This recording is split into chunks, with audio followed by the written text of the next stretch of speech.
ætlum að hafa síðari hluta föstudagsþáttarins á N4 héðan frá Aberdeen í Skotlandi, en Aberdeen stundum kölluð blóm Skotlands. Við skulum byrja á því að ræða við Stevie sem starfar við að markaðssetja og kynna Aberdeen.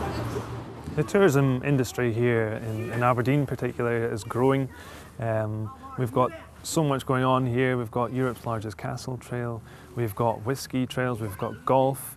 So the tourist industry here in Aberdeen and Aberdeenshire is growing significantly. It's becoming more and more important to the local economy. Tourism has grown a lot in Iceland. What about Scotland? Absolutely, we're the same as Iceland here.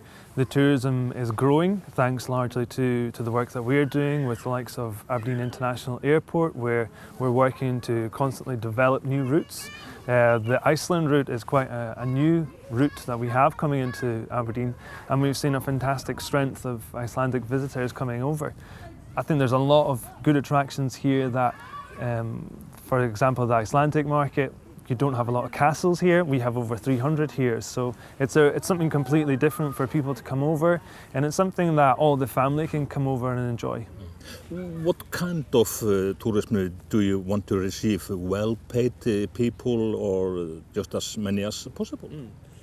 I think there's something for pretty much the whole family here. You've got the luxurious hotels, resorts, the golf, the whiskey, the high end, the expensive side of the market can look at, but then also for the whole family, for the families who have young children, we have attractions that would appeal to them as well. So that also relates to the accommodation that we have to offer. There's something available for everyone, from affordable hotels to the luxury, to self-catering, to glamping where you stay in whiskey pods to stay for the weekend. So a little bit of something for everyone. Almenningskarlar nánast á hverju strái. Þessi hérna rétt utan við sjálfa borgina og það til dæmis hægt að leigja sér segwayhjól.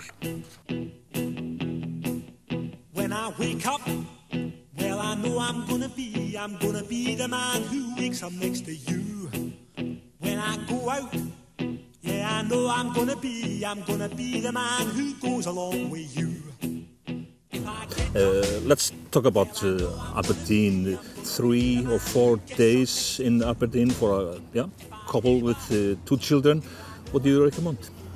Well, within the city, we have a number of museums. We've got the Maritime Museum, which is free to attend. Aberdeen is the harbour area in Aberdeen is based right in the centre. From the main street, you're a 2-minute walk into the harbour.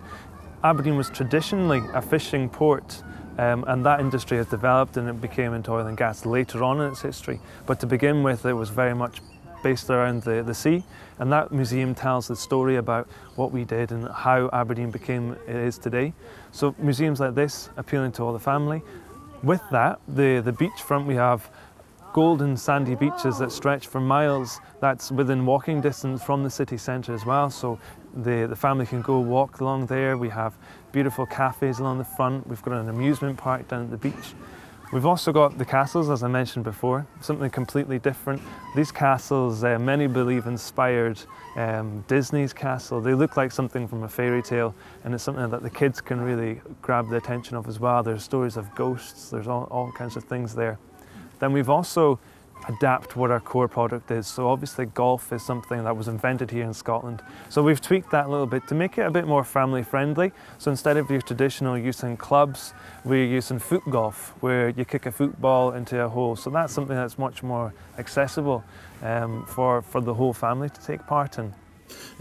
Aberdeen is sometimes called Granite City. Yeah. Why is that?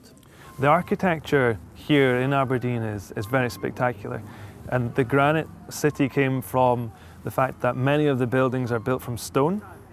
So granite stone, I should say.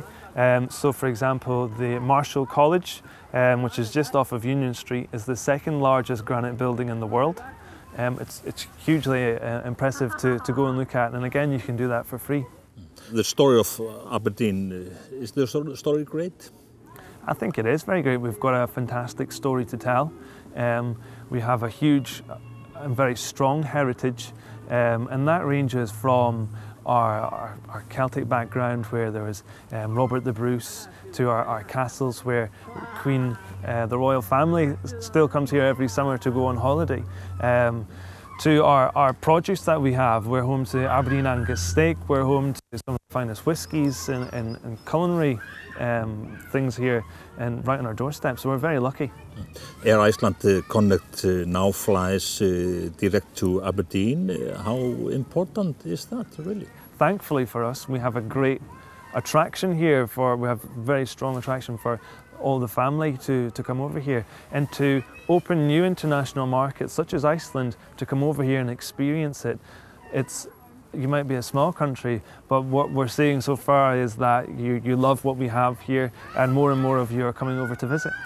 Somebody told me that Queen Victoria was in love with this area. Absolutely, and I think the royal family are still in love with this area because they could go anywhere in the world every summer for their holidays, but the Queen still comes here to Royal Deeside, which is just an hour's drive from Aberdeen, towards the Cairngorms Park, where you can actually go and visit the Balmoral Castle and see why it's so spectacular and why they keep coming back.